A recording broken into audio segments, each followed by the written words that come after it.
while playing the role of the supportive husband.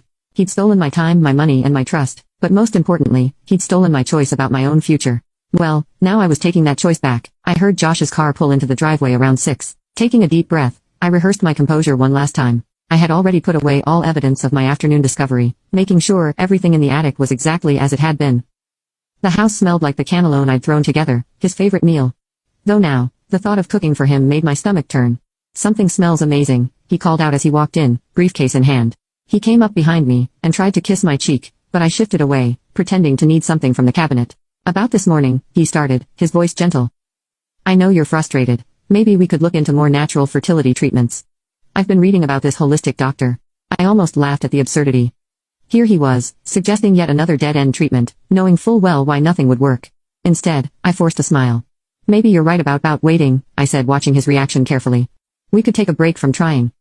The relief that flashed across his face was subtle, but I caught it. "I think that would be good for us," he said, reaching for my hand. "You've been so stressed lately." Stressed, right, because that was the problem, not his secret vasectomy. Over dinner, I let him dominate the conversation, talking about his day at the real estate office, nodding at appropriate intervals. All I could think about was the call I'd made to Sarah while he was at work. She'd given me the name of an excellent divorce attorney, and advised me to start gathering financial documents.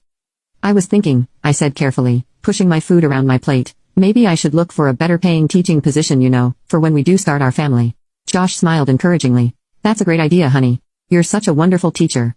Any school would be lucky to have you." The ease with which he played along made my blood boil. I'd also need to start documenting his lies. Sarah had said everything could be useful in divorce proceedings. "I might stop by the bank tomorrow," I continued, "look into our savings options." "I can handle the finances," he said quickly, too quickly. "You don't need to worry about that." But I did need to worry, because according to Sarah, Josh had been moving money between accounts for months. Small amounts, nothing obvious, but it added up. Had he been preparing for the day I discovered his secret? Or was this just another layer of his deception?